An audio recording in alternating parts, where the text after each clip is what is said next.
Amigo, cuéntanos Mira, cómo inicia la cevichería, la comida, todo. todo nace en un puestito de carretilla Ajá. hace más de 40 años. Es ahí donde empezaron, donde empezó mi papá. Yo vine solo, Solo. una carrita de madera. Ajá. En una negra, Puras conchas era pura usted. concha negra. Conchitas Está negras. riquísimo, mira, ya soy cliente permanente acá de ¿Ya cuántos años vienes acá a comer? Ya perdí la cuenta, creo algo de 5 años. Y siempre acá. Fiel a Fausto. Este es el negocio de tu papá, su carretilla, todo. ¿Y tú? Bueno, ahora te voy a invitar a mi local, que he desarrollado las técnicas que ahora vas a ver en un nuevo local. Oye, y son 3 hijos ustedes, ¿no? ¿Tienes 3 hijos? Dos damas y un varón que está... Y a todos les inculcaste la comida. Así es, obviamente. Escúchame, la comida y el look también. El look, mira, ese es el look. Ah, con la cosa la moda, pues, está la moda.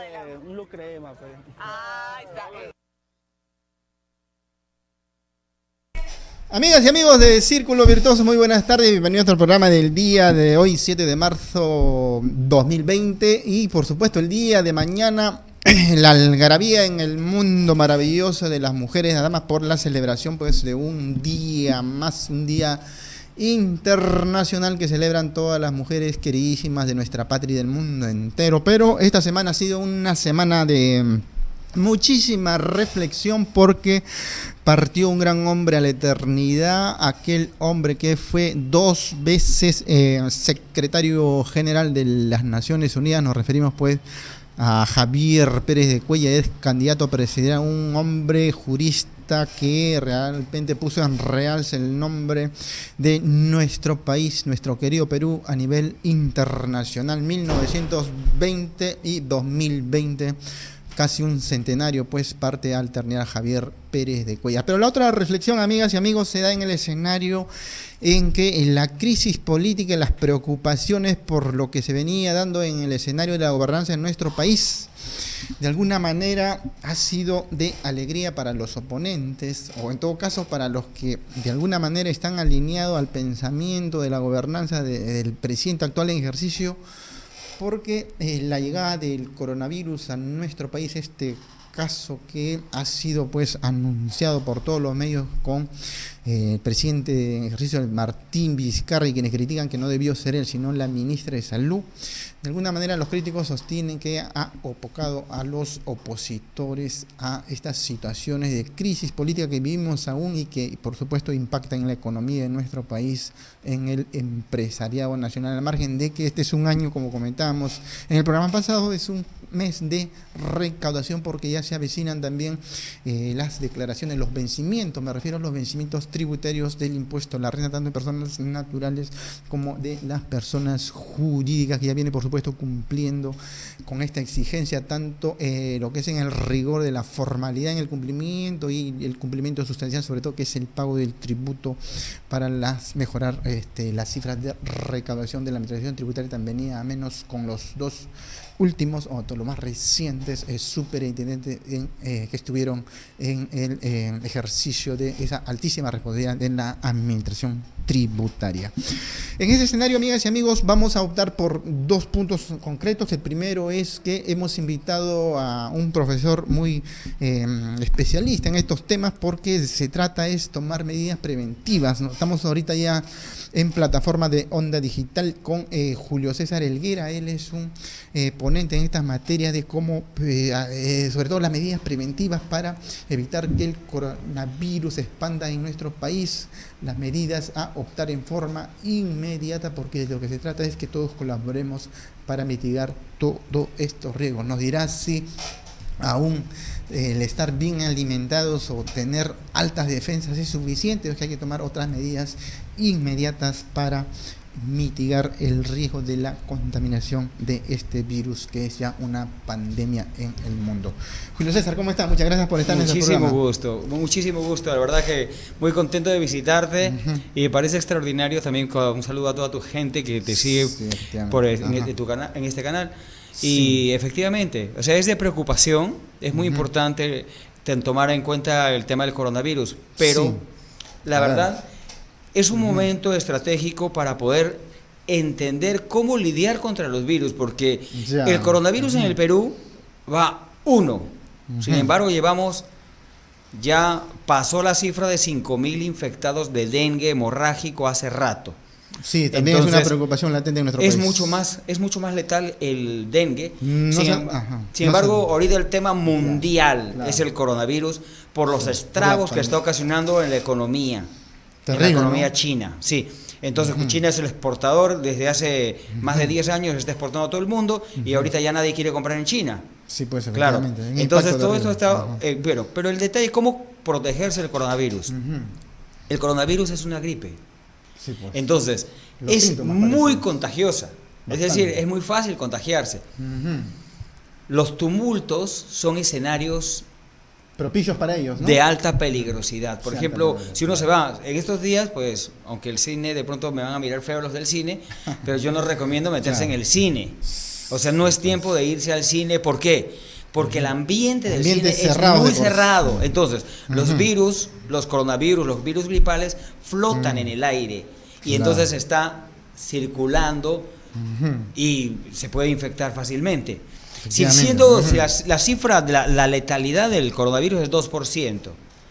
De cada 100, 2 personas pueden morir y de cada 100, 20 personas pueden llegar a tener complicaciones propias de Claro. tratar en una clínica o un médico. Efectivamente. Ahora, desde Planeta Azul, que también, y desde, por supuesto, Vida Ves, que tú lideras, ¿qué consejo darías, Julio, a nuestros amigos televidentes cuando, por cierto, es consabido ciertas recomendaciones, pero te hemos visto dando conferencias, sí, muy ameno, los amigos que han venido participando contigo en tus conferencias, te piden muchas recomendaciones adicionales a que ya conocemos a través de los medios de comunicación. ¿Cuál sería tu reacción en ese escenario? Bueno, la más importante, A ver.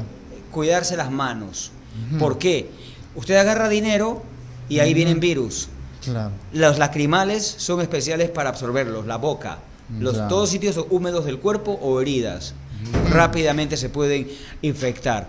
Y también el tema, evitar los tumultos. Si está metido en un bus, por ejemplo, yo diría que el presidente debería ahí Claro. autorizar que haya más sistema de transportes por ese tiempo para que no haya una congestión tan grande de tumultos, por ejemplo en el metropolitano, que el metro lleno de gente, hay que abrir bien las ventanas y ahí sí se presta el tema de los tapabocas, ¿sí? Correcto. Aunque ahorita no estamos en un punto porque recién comenzó, pero el detalle del coronavirus es que es silencioso.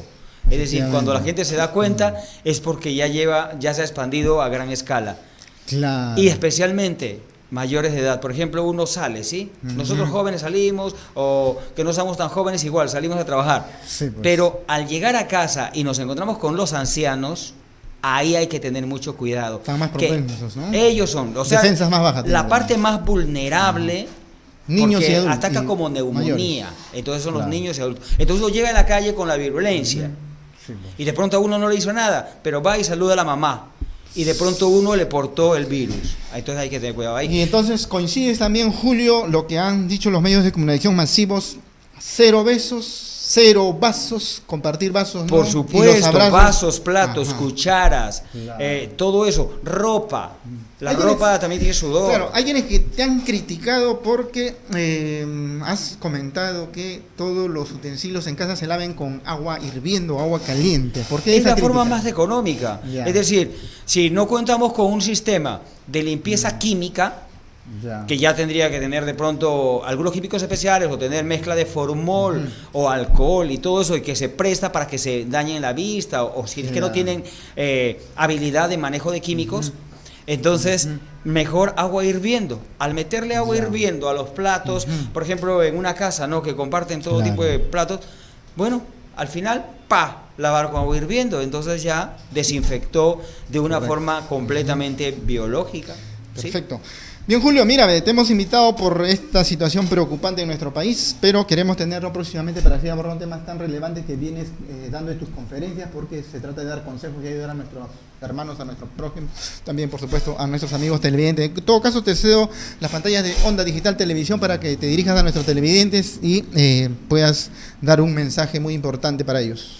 Bueno, hay algunas cosas que ayudan a elevar el sistema inmunológico: ejercicio, descansar bien, alimentarse saludablemente, tener una vida mental equilibrada. Entonces, las personas tristes, las personas que mantienen una vida difícil, se le bajan las defensas. Entonces, al bajarse las defensas, es más fácil que se enferme de cualquier epidemia.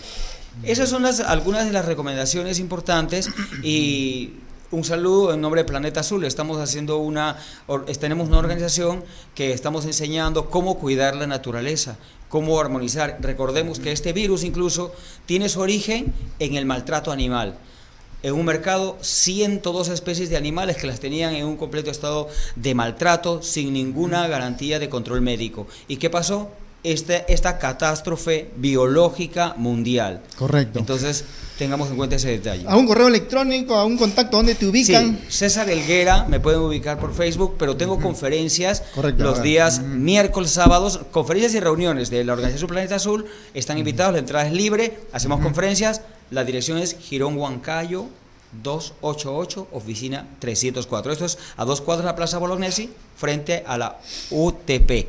Muy bien, Julio César Helguera, hay un detallito que no quisiera despedirte antes de que hagas el comentario, por cierto, porque algunos críticos tuyos también han sostenido de que tú debes ser más directo y frontal, es decir, la verdad que esta situación de esta pandemia que nace, por supuesto, en China, una amenaza de potencia mundial hacia los Estados Unidos, en realidad lo que tiene que decir es de que Estados Unidos es quien ha lanzado este virus en el país de China y por lo tanto eso es lo que ha generado toda esta afectación. Bueno, en cuanto a la parte, eso se llama las teorías conspirativas, ¿no? La parte conspirativa. Hay dos teorías conspirativas. Una es que los chinos lo han hecho para reducir la población mundial. Por eso ataca personas mayores o personas enfermas de diabetes, personas que son, se puede decir, como una carga del seguro social. Pero también está la teoría conspirativa que Estados Unidos, bueno, con el señor Donald Trump, la verdad que uno puede pensar cualquier cosa puede hacer. Sí, entonces, pero yo personalmente no puedo atreverme a asegurar algo que no me consta. Prefiero simplemente hablar del tema de lo que hay. Y por supuesto que no, sí, la conspiración, bueno, puede ser, ¿no? No es imposible. Bien, Julio César Helguera, muchísimas gracias por estar en nuestro programa y esperando tenerte nuevamente para abordar temas tan relevantes como el día de hoy. Amigas y amigos, en el escenario de que, claro, ya ahorita tenemos la juramentación de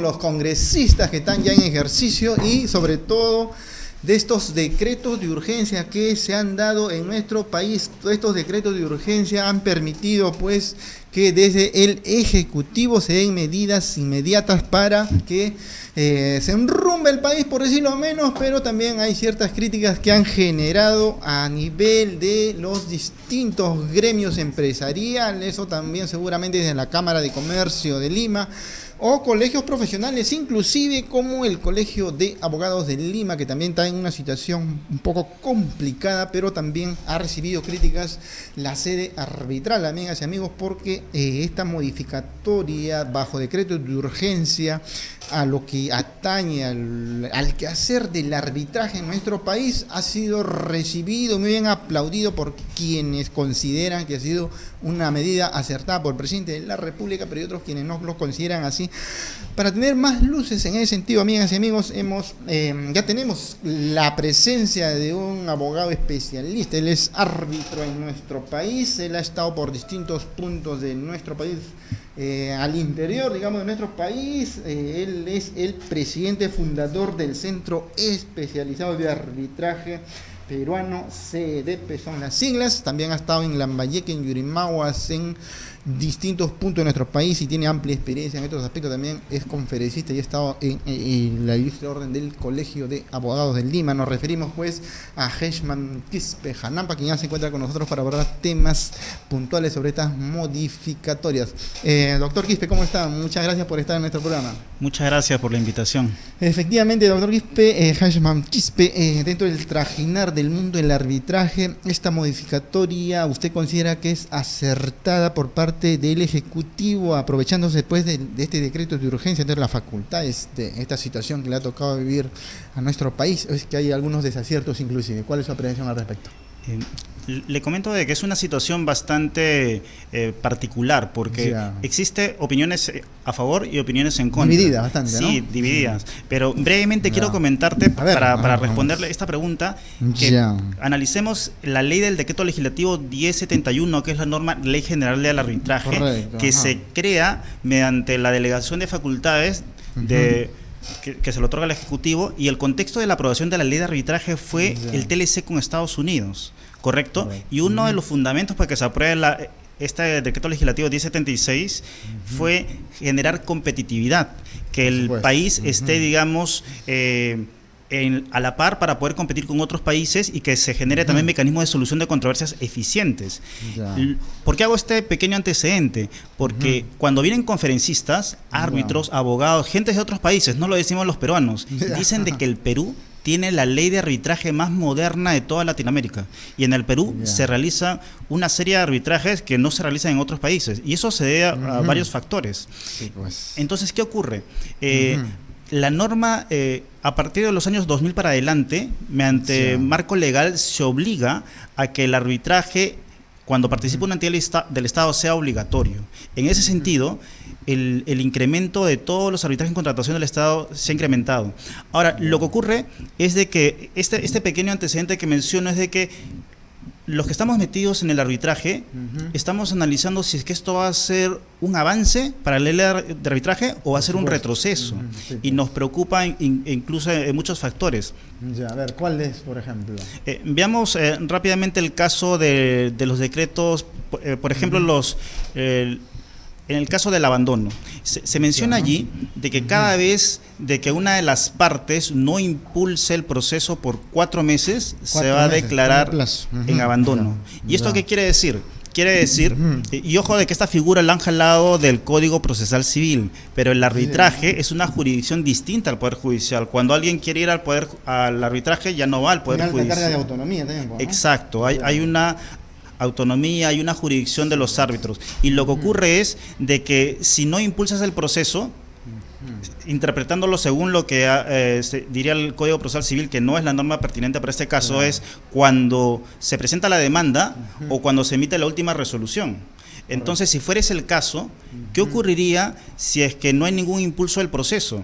Entonces, la consecuencia, según el decreto de urgencia 020, es de que por 6 meses no vas a poder ingresar nuevamente la demanda de arbitraje con las mismas pretensiones, es decir, lo que has reclamado en un tribunal arbitral, entonces eso te restringe.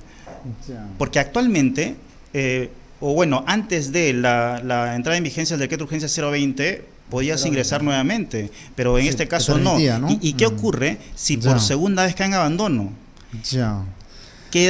Hay una caducidad del derecho. ¿Qué quiere decir? De que el demandante ya no va a poder volver a presentar una solicitud de inicio de arbitraje. Se acabó su oportunidad, digamos. Exacto. Y esa es una situación bastante compleja. ¿En qué sentido esto podría ser beneficioso para el arbitraje? Perdón, detengámonos ahí un poquito, doctor Quispe, Hitchman Quispe, porque claro, usted ha comentado que efectivamente la norma vincula a aspectos del Código Civil, pero en todo caso tu comentario, de acuerdo a tu experiencia, ¿qué es o cuál ha sido en todo caso el espíritu del legislador para que pretenda de todas maneras forzar un poquito, romper esa autonomía que existe en la sede arbitral para vincular a aspectos normativos del Código Civil? ¿O es que ahí todavía no se ha podido sostener algún análisis aún? Agradezco la pregunta porque es bastante interesante la motivación, por qué lo ha hecho. Y en este caso la motivación del legislador, que es el Ejecutivo, mientras todavía no entra en vigencia, no asuma funciones el Congreso de la República. Para nadie no es ninguna novedad de que hay un temor y hay una preocupación del Estado por la corrupción. Caso Odebrecht, OAS. Entonces, yo pienso que todos compartimos el espíritu de que existe una buena intención. Se quiere, digamos, fiscalizar los fondos del Estado, de que se manejen eficientemente y que no haya corrupción. El asunto es que debido a esta motivación es que han generado estas cosas, por ejemplo, y veamos otro tema también, el tema de transparencia. Miren, y en el tema de transparencia sí quisiera más o menos invitar a la reflexión a tu público oyente. Por ejemplo, cuando es arbitraje privado, solamente participamos demandante, demandado, sus abogados, el árbitro único o tribunal de 3. y quienes organizan los del centro de arbitraje, el secretario arbitral. Nadie más entra en las audiencias. No es público, porque los empresarios o las partes que van al arbitraje no quieren que eso sea público, ¿correcto? Sí, entonces, si tenemos esa idea, ¿qué ocurre acá cuando participa el Estado? Yo, por ejemplo, ahí cambia la figura, ¿no? Le comento, cuando participa el Estado, es obligatorio de acuerdo a la ley de que la decisión final de los árbitros, el laudo final, que es equivalente a una sentencia, sea pública. Claro. Pero ¿cuál es la novedad con el decreto de urgencia 020? La novedad es que ya no estamos hablando solamente del laudo arbitral, sino es todas las actuaciones arbitrales. ¿Y eso qué significa? Desde el momento que solicitas el inicio de la solicitud de arbitraje, instalación, resoluciones. Debe ser divulgada. Y mira, y no sé cuál, qué piensas tú, pero yo pienso de que acá los centros de arbitraje a nivel nacional van a tener que adecuarse, pero de una forma muy rápida y radical a esta situación. Se van a generar altos costos de transacción.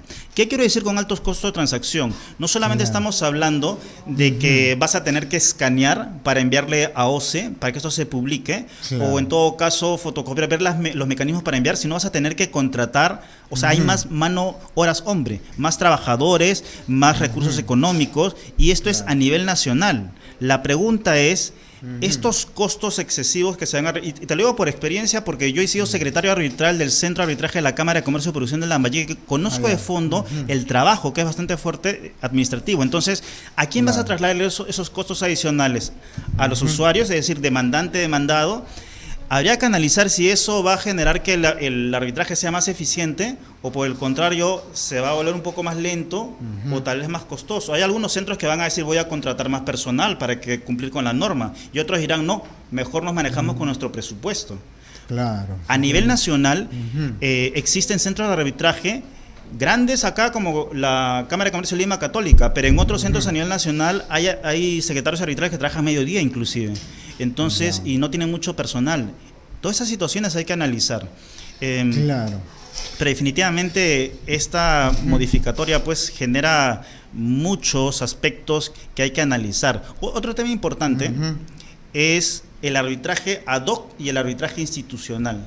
Que ya viene instalado hace buen tiempo, ¿no? Exacto. Claro. En el caso del arbitraje ad hoc, no estamos hablando de una institución, solamente del árbitro. Uno va al proceso arbitral porque confía en el árbitro, en la persona. Cierto, pero cuando hace un arbitraje institucional, confías en una institución, en una cámara de comercio. ¿Eso qué modificatoria ha tenido? ¿Qué impacto ha tenido con esta normativa? ¿Qué es lo que ha impactado? Es de que ahora las controversias tienen que ir solamente cuando no pasan de una cantidad de UTS que está entre 30.000 a 33.000 a 43.000 soles recontrabajos. Esos casos, todos sabemos de que los casos de arbitraje superan los 100.000 soles aproximadamente. De 100.000 a 300.000 soles es un estándar de pequeño mediano.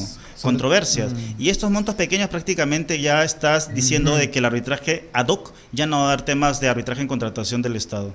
Entonces, es una situación que hay que tener bastante cuidado. ¿Usted lo ve positivamente que los arbitrajes ad hoc ya no sean vistos a nivel si se trata de que el Estado está participando? Porque en realidad, viéndolo bien, bueno, es preferible pues que sea no un arbitraje ad hoc, sino un arbitraje institucional que vea los grandes intereses que son del Estado y de los particulares, o es que realmente se debe flexibilizar un poco porque hay municipalidades que seguramente las montas son menores, ¿no? Sí, aprovecho tu pregunta para mencionar que es importante, en mi opinión, el arbitraje institucional, porque de alguna forma está regulado los reglamentos de los centros de arbitraje, las reglas del proceso, hay una nómina de árbitros, hay mayor transparencia y digamos un poco de mayor confianza con la trayectoria de las instituciones que administran arbitraje.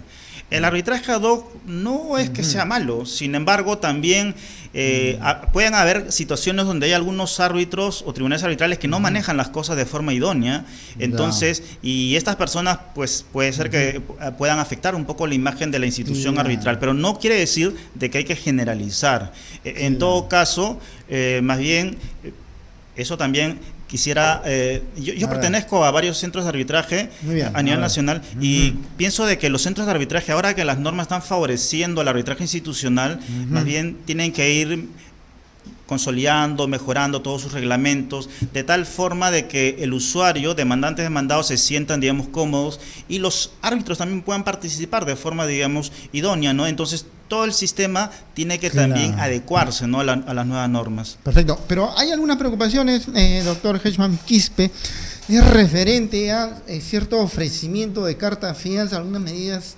cautelares o contracautelas que ha generado preocupación y sobre todo podrían estar elevándose los costos, porque claro, las entidades financieras de todas maneras te van a dar una comisión y seguramente no muy baja, porque claro, se trata de grandes montos que vas a poner, como en el caso de las cartas fianza. ¿Qué comentario le merece respecto a esta situación preocupante para muchos amigos televidentes? Es bastante, digamos, interesante la forma como esta norma se ha creado, pero lo curioso es de que solamente te dice el decreto de urgencia en los procesos arbitrales donde el Estado se vea perjudicado por la solicitud de la medida cautelar. Entonces, no te dice en casos que tal vez el privado u otra parte también pueda solicitar, solamente dice cuando el Estado se vea perjudicado. Entonces yo simplemente lanzo la reflexión si también esto se debería extender al privado. Pero por otro lado, hay costos que se van a elevar, o sea, y te dicen allí de que tienes que pedir una carta fianza, y la carta fianza habría que ver si es por el periodo en que está, digamos, que dure la medida cautelar, o es durante todo el proceso arbitral, porque lo que dice la norma del decreto de urgencia es durante la vigencia del proceso arbitral. Y sabemos de que un proceso puede demorar como un año, año y medio, 2 años, entonces, y eso genera costos financieros que va a tener que asumirlo la parte demandante. Entonces, impulsa, ¿no? ¿hasta qué punto también se está respetando el derecho a, digamos, a salvaguardar sus intereses alguna de las partes en un conflicto de arbitraje? Entonces, habría que ver si el piso está parejo tanto para el demandante demandado, que podría ser en arbitraje, Estado, entidad del Estado y privado. Correcto. En la mayoría de los casos puede ser que sea el privado el demandante, pero también puede ser a la inversa. Correcto. Doctor Hedgeman Quispe, se nos agotó el tiempo. En todo caso, tus palabras finales a nuestros amigos televidentes, de repente no te ubican al número celular, telefónico, no sé, a ver, para que te ubiquen también cuando requieran de tus servicios. Bueno, muchas gracias por la invitación a tu programa. En verdad es muy importante hacer la difusión del arbitraje. Así es. Mis reflexiones finales son de que esta preocupación que tengo acá es una preocupación también de muchos colegas y muchos árbitros. Sí, pues. Y vamos a estar muy atentos en los próximos días y semanas para que una vez que el Congreso de la República, los nuevos congresistas asuman funciones, de alguna forma también vean estos pequeños detalles que esperemos que sean en beneficio de todo el sistema de arbitraje. Por otro lado, yo me dedico actualmente como árbitro en diferentes centros de arbitraje. Correcto.